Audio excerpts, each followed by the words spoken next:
Friends, आप सभी का स्वागत है मेरे चैनल द बीकॉम क्लासेस में। और आज हम आपको इनकम टैक्स का ये 7वां चैप्टर पढ़ाने जा रहे हैं, जिसका नाम है मकान संपत्ति से आय, income from house property. Income from house property क्या होता है? इनकम फ्रॉम हाउस प्रॉपर्टी का मतलब ये है कि आप जब कोई भी व्यक्ति अपनी किसी भी प्रॉपर्टी को, अपने हाउस को, अपनी ज़मीन को किराए पर देता है और उससे जो लाभ प्राप्त करता है, उससे जो उसको किराया मिलता है, उससे जो उसको राशि मिलती है, उस राशि पर कर की गणना करने को ही इनकम फ्रॉम हाउस प्रॉपर्टी कहा जाता है। मकान संपत्ति आय, आय का दूसरा शीर्षक है। पहला शीर्षक इनकम फ्रॉम सैलरी है, तो पहला दूसरा शीर्षक है। इसमें उन मकानों अथवा उनमें लगी हुई ज़मीनों के वार्षिक मूल्य पर आय कर लगाया जाता है। किस पर? उन मकानों तथा उनमें प्रयोग की गई ज़मीनों पर आयकर लगाया जाता है जिनका करदाता स्वामी होता है। किसी दूसरे की भी उस पर आप आयकर नहीं लगा सकते। किस पर लगाया जाए? जिसका करदाता वो स्वामी होता है। जो कर देने वाला है वही उसका स्वामी। आप किराएदार पर इनकम टैक्स नहीं लगा सकते उसके रहने वाली जगह पर। करदाता उसका टैक्स, इनकम टैक्स है के लिए उत्तरदायी होगा।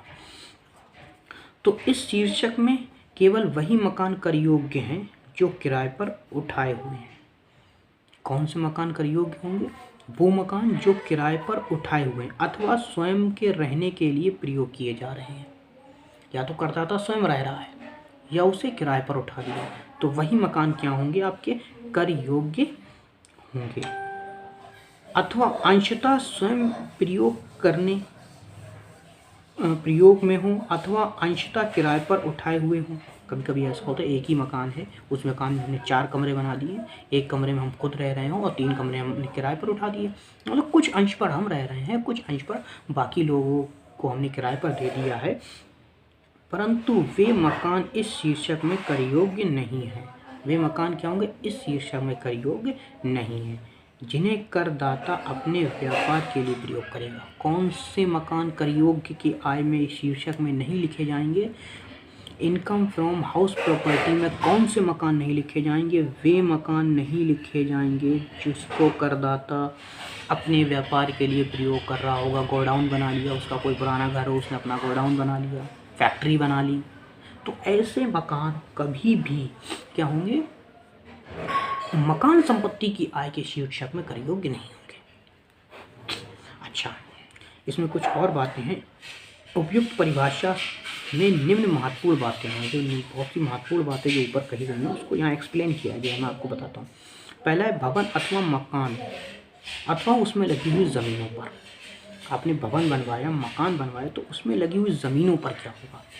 इस शीर्षक में मकानों, भवनों तथा उस पर लगी हुई ज़मीनों की आय पर कर लगाया जाता है। किस पर कर लगाया जाएगा?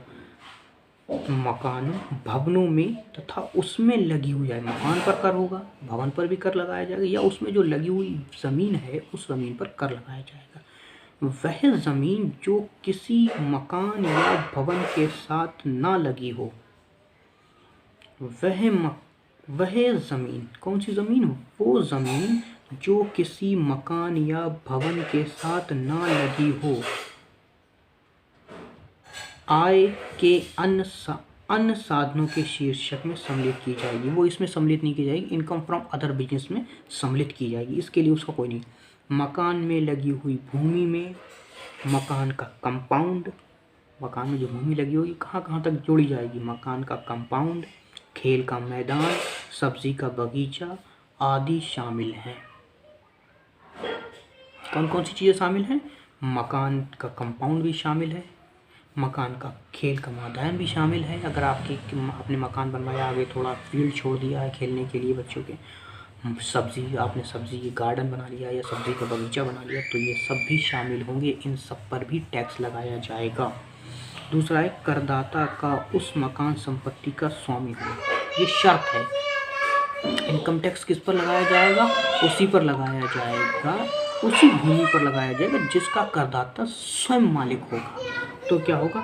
करदाता मकान का स्वामी होना चाहिए। जिस मकान पर इनकम टैक्स वो दे रहा है, जिस मकान पर वो कर दे रहा है, इनकम फ्रॉम हाउस प्रॉपर्टी के शीर्षक के अंतर्गत वो उस पर जो कर दे रहा है, वो कर क्या होना चाहिए, उसका क्या होना चाहिए, वो मालिक होना चाहिए।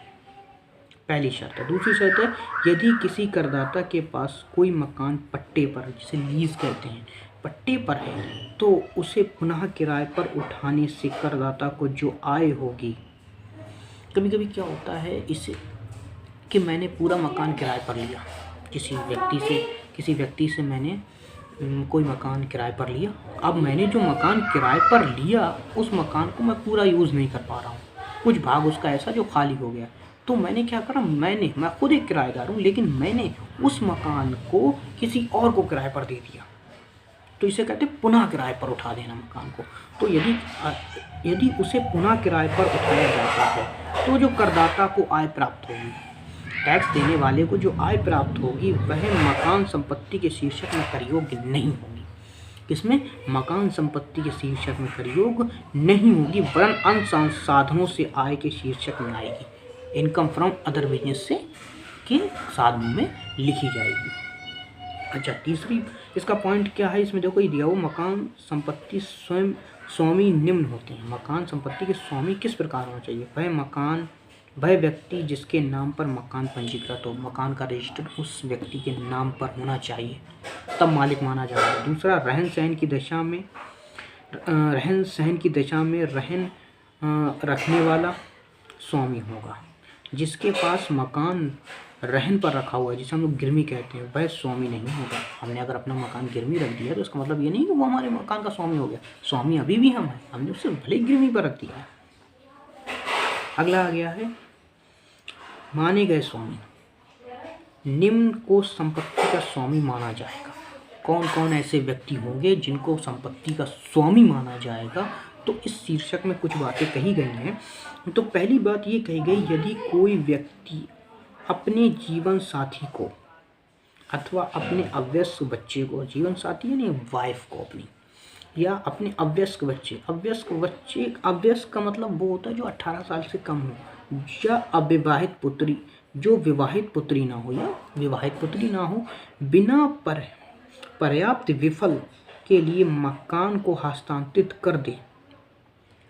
अपनी बीवी को वो मकान दे दे, अपने अवयस्क बच्चे को अगर वो मकान हस्तांतरित करते दे दे, तो हस्तांतर करने वाला व्यक्ति उस मकान का स्वामी माना जाएगा। तो जिसने उस मकान को उसको हस्तांतरित किया है, ट्रांसफ़र किया है, मैंने भले ही अपनी वाइफ को, अपने बच्चे को मकान दे दिया है, लेकिन अभी भी उसका स्वामी मुझे ही माना जाएगा। दूसरा क्या है, मकान बनाने वाली सहकारी समिति द्वारा अपने किसी सदस्य को कोई मकान आवंटित किया जाता है। मकान बनाने वाली अगर कोई समिति है और वो अपने किसी सदस्य को एक मकान आवंटित करती, तो वह मकान व्यक्ति उस मकान का स्वामी माना जाएगा। तो वो क्या होगा, उस व्यक्ति जिसको वो मकान आवंटित किया गया है, वो उस मकान का स्वामी माना जाएगा, उस मकान का मालिक होगा।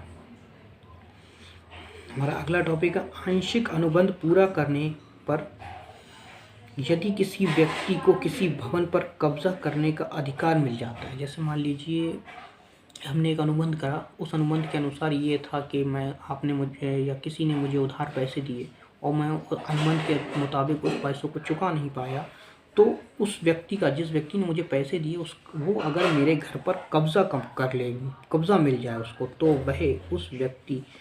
वह व्यक्ति उस भवन का स्वामी बन जाएगा। वही